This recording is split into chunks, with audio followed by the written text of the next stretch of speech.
Bien-aimés dans le Seigneur, que Dieu vous bénisse. Nous sommes de nouveau venus à l'heure du sonder les Écritures.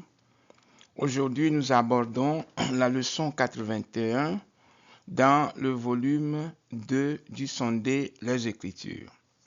Mais bien avant d'aller plus loin, inclinons-nous dans la prière. Père éternel, Dieu Tout-Puissant, nous sommes reconnaissants pour ta bonté, ta grâce envers nous. Merci pour le salut en Christ. Merci pour la vie en Christ. Nous prions qu'en ce moment où nous voulons encore aborder l'étude du jour, que ton esprit nous instruise, nous accompagne, nous donne la lumière de comprendre, de recevoir tout ce que tu as à nous dire. Et surtout, Seigneur, à la fin, que nous ayons la grâce de pouvoir mettre toutes choses que nous aurions apprises en pratique au nom de Jésus. Merci Seigneur de nous avoir exaucés. Dans le nom de Jésus, nous avons prié. Amen. Donc, comme je le disais tantôt, nous abordons la leçon 81 dans le livret, volume 2 du sondé Les Écritures. Le titre de l'étude aujourd'hui est l'année du jubilé. L'année du jubilé. Notre verset à mémoriser se trouve dans Lévitique chapitre 25, le verset 10, et notre étude est dans Lévitique 25, verset 1 à 55. Le texte d'étude, Lévitique 25, verset 1 à 55.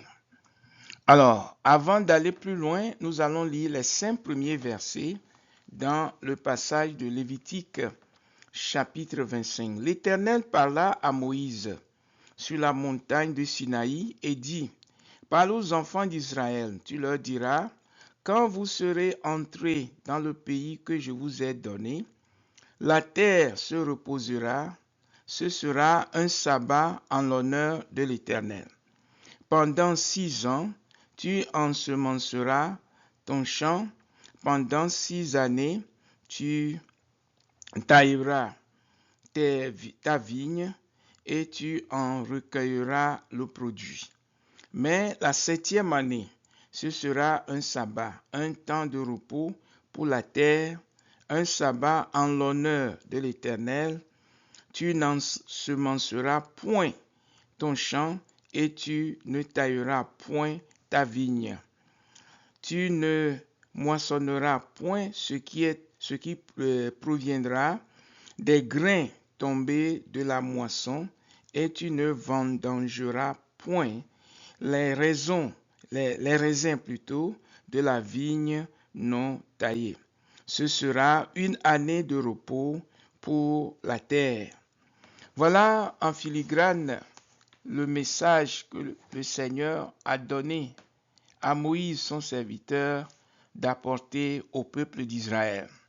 Donc, quand nous considérons ces versets et l'ensemble du chapitre, certaines remarques sont très importantes, certaines leçons émergent déjà.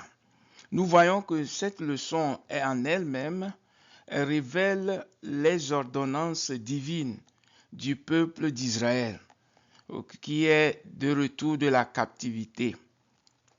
Donc, l'année sabbatique et l'année de jubilé sont les deux importantes institutions qui apparaissent dans ce chapitre. Alors, les deux symbolisent le repos, la libération et la rédemption. La fidélité de Moïse à transmettre le message de Dieu illustre l'importance d'annoncer la parole de Dieu sans crainte. Moïse était à la tête d'une grande nation. Il y avait des gens plus âgés que lui. Il y avait des gens plus influents que lui. Et c'est une grande marée humaine qui lui a été confiée depuis la sortie d'Égypte. Cela, humainement parlant, peut sembler intimidant, mais nous avons vu que Moïse n'a pas eu peur de l'audience, il a plutôt respecté la volonté de son maître, de son Dieu créateur, le Dieu tout-puissant. Donc, il a fidèlement narré tout ce qu'il a reçu de l'Éternel pour Israël. Dans l'année sabbatique, nous enseigne le travail diligent. Le chrétien ne doit pas être paresseux, ne doit pas être oisif. Il nous enseigne aussi le repos et l'obéissance pour recevoir les bénédictions de Dieu. Vous voyez, c'est comme une équation. Obéissance égale bénédiction. Même si ça ne vient pas tout le temps comme ça, c'est une loi établie auprès de Dieu que ceux qui obéissent verront toujours la largesse de l'Éternel.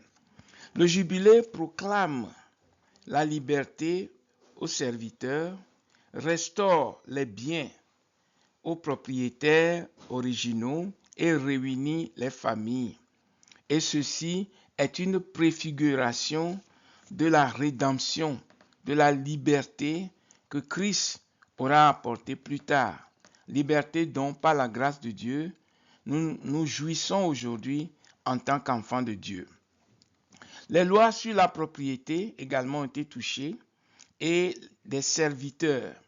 Et cela nous rappelle l'attachement de Dieu à l'idée de justice, de responsabilité sociale et de soins des nécessiteux. En Christ, la vraie liberté et le repos sont donc nécessaires et accessibles à tous les croyants. La Bible dit, vous connaîtrez la vérité vous affranchira.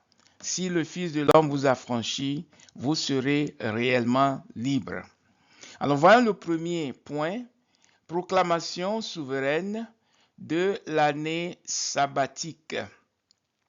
Les Israélites doivent donc cultiver la terre pendant 6 ans et laisser la 7e année au repos.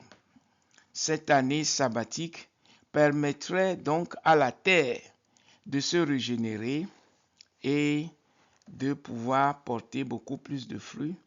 Et également, c'est donner l'occasion aux pauvres et aux animaux d'avoir abondamment à se nourrir. Donc Dieu permettait une bénédiction abondante la 6e année pour soutenir les récoltes jusqu'à la 9e année. Vous voyez, Dieu ne nous donne pas seulement des instructions, il les accompagne de conditions pour que nous puissions vraiment obéir à ces instructions. Que son nom soit loué au nom de Jésus.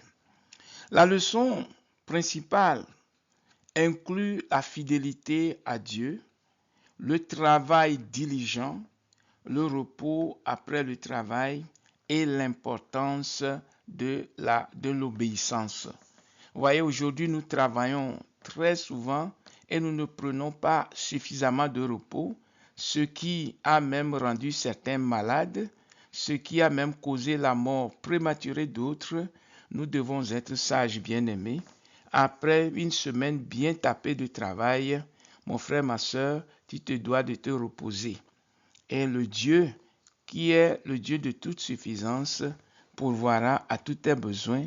Et l'un de ces besoins, c'est ta santé physique. Les croyants doivent également comprendre que Dieu prévoit à la fois des bénédictions présentes et un repos éternel. Donc la bénédiction est à deux étapes. La bénédiction pendant que nous sommes encore ici sur la terre et la bénédiction finale, la félicité éternelle qui est nous retrouver un jour dans sa présence dans le royaume.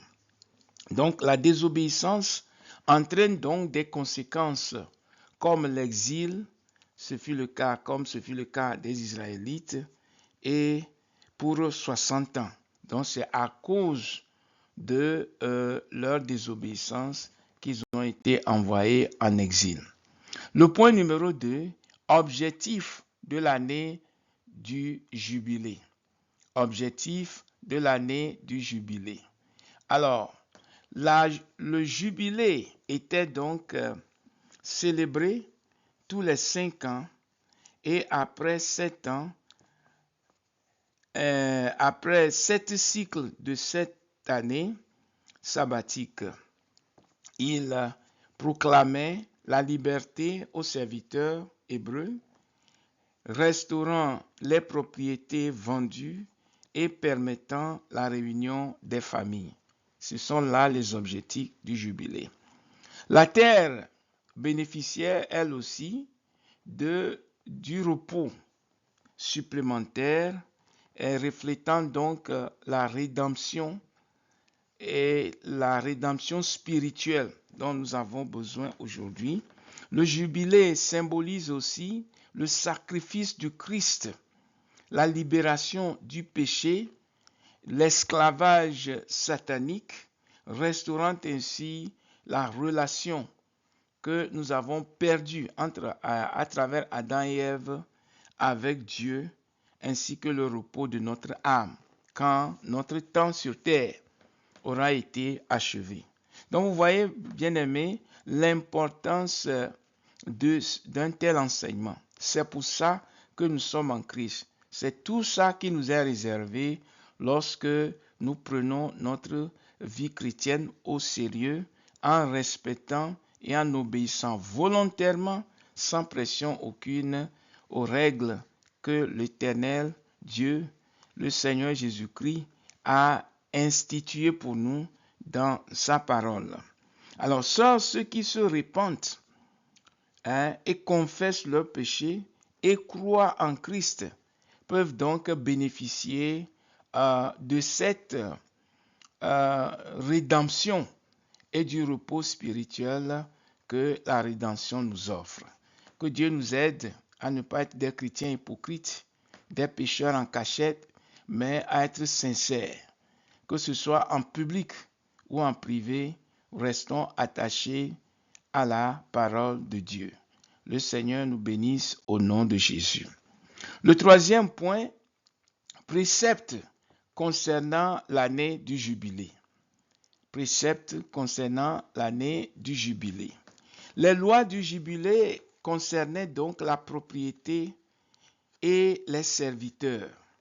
Les ventes de biens devaient donc tenir compte de la proximité du jubilé pour garantir l'équité, car la terre revenait à ses propriétaires initiaux pendant le temps du jubilé. Les pauvres devaient donc être protégés et aidés, assistés, et les serviteurs hébreux libérés à leur année de jubilé.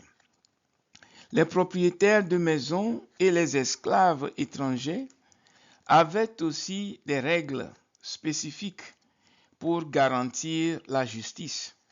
Ces préceptes enseignent la fidélité, l'intégrité, le respect des droits des autres et la responsabilité sociale.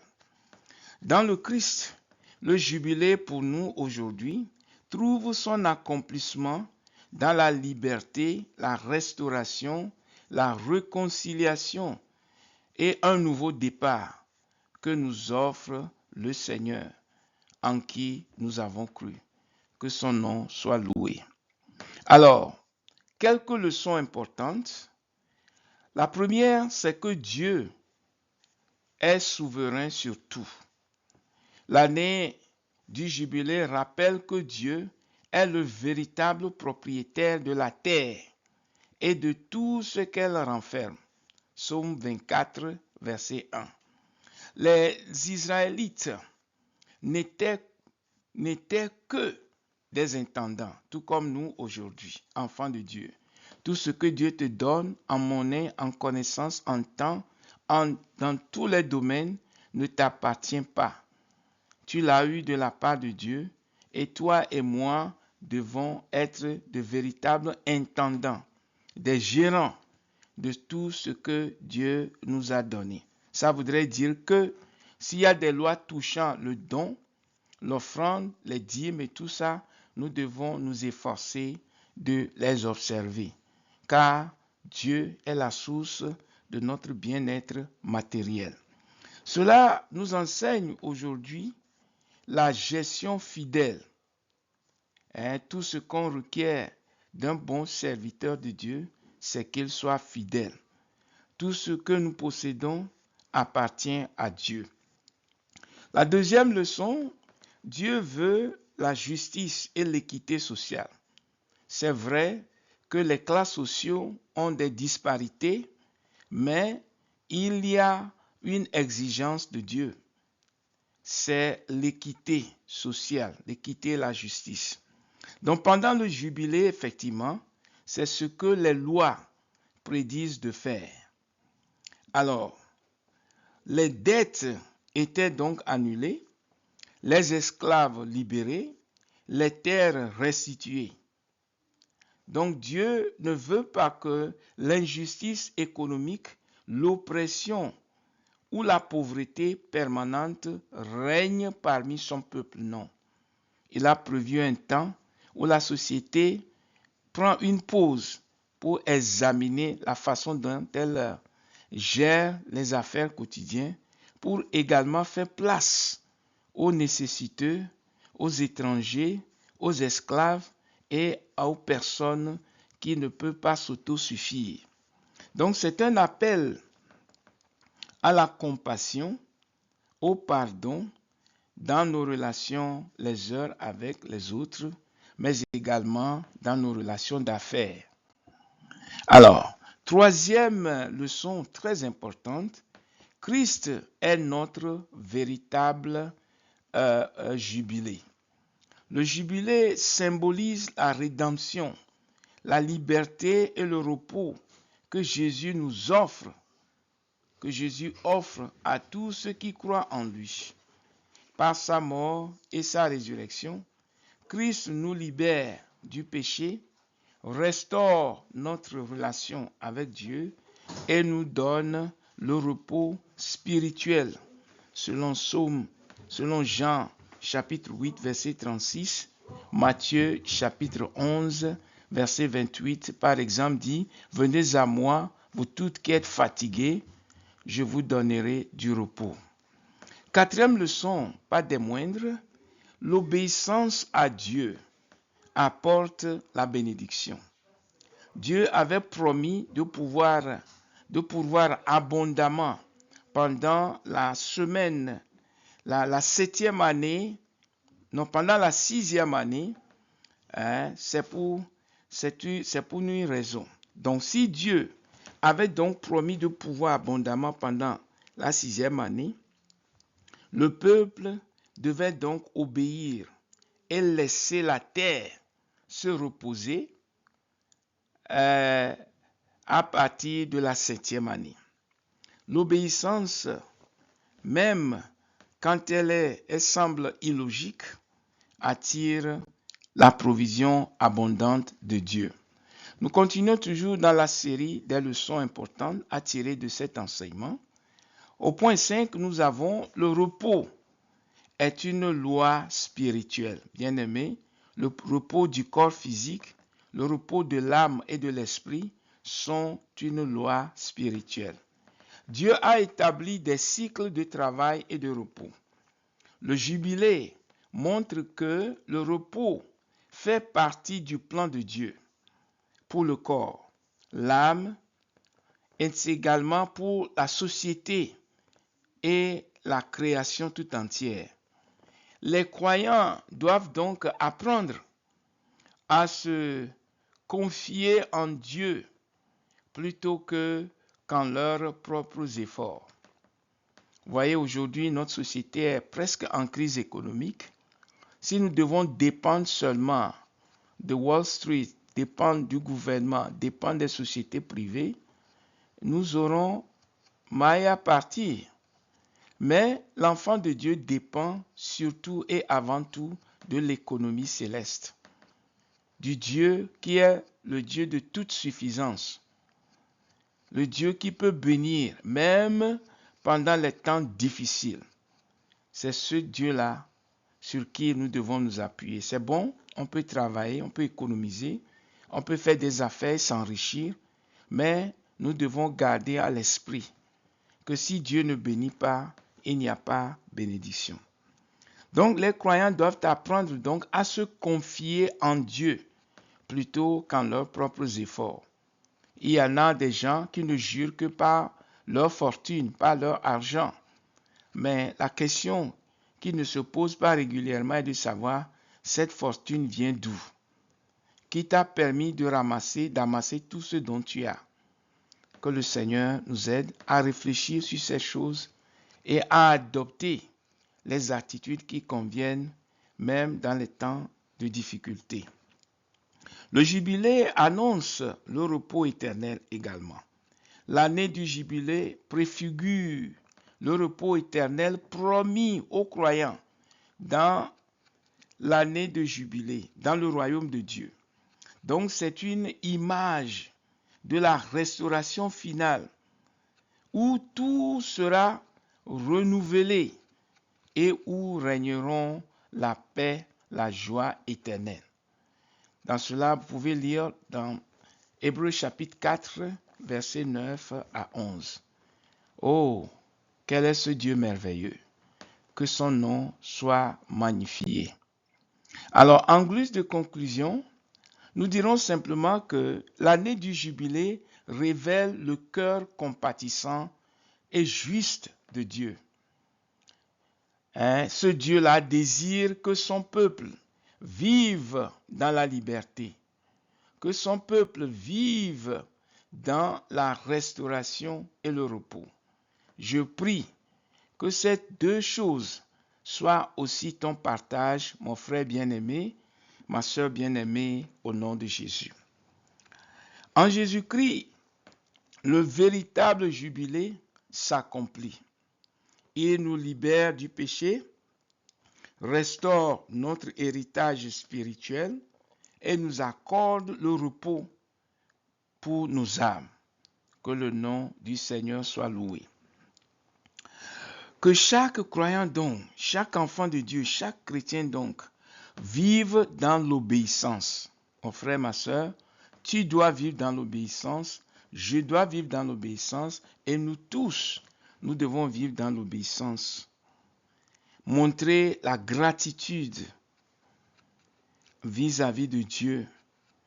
La gratitude que le Christ, par son sang versé à la croix, nous a procuré pour le jubilé éternel. Bien-aimés, il y a quelques questions qui sont ici, que vous pouvez consulter facilement lorsque cette étude sera postée. Des questions auxquelles vous devez vous soumettre, auxquelles vous devez chercher à trouver des réponses pour voir si vous avez bien cerné cette étude. Donc, la question vous est laissée dans le dernier diapositive et je prie que vous puissiez faire cet exercice-là afin que la parole de Dieu, vous puissiez la posséder richement, qu'elle soit en vous pour l'éternité au nom de Jésus. Prions. Dieu trois fois saint, nous sommes reconnaissants à toi. Merci pour cette occasion merveilleuse de nous asseoir à tes pieds pour recevoir ta parole pieuse, pleine, saine, pour équiper nos âmes et nous fortifier en ces temps difficiles. Je prie que nous n'oublions pas cette parole, que les révélations reçues à travers cette étude demeurent en nous jusqu'au bout au nom de Jésus. Pour mes frères et mes sœurs qui verront cette vidéo, je prie que tu continues de les bénir. Les difficultés de l'heure actuelle ne les découragent pas, mais que tout un chacun de nous continue de chercher Dieu, quelle que soit la situation courante. Merci Seigneur de le faire. Au nom de Jésus, nous avons prié. Voilà, mes bien-aimés, nous sommes ainsi donc arrivés à la fin de cette étude. Et si vous avez des questions, vous voulez qu'on aborde des titres en dehors de sonder les Écritures, laissez-nous volontairement vos commentaires et vous pouvez aussi appeler à mon numéro le 919 285 51 83. Je suis le pasteur Samuel Bidi en Caroline du Nord aux États-Unis. Vous pouvez aussi laisser votre numéro aussi dans les commentaires au cas où il est nécessaire de vous appeler. Je voudrais surtout vous rappeler que je suis aussi sur WhatsApp. Vous pouvez aussi me trouver sous le nom Samuel Bidi. Merci à vous et à la prochaine. Que le Seigneur vous bénisse.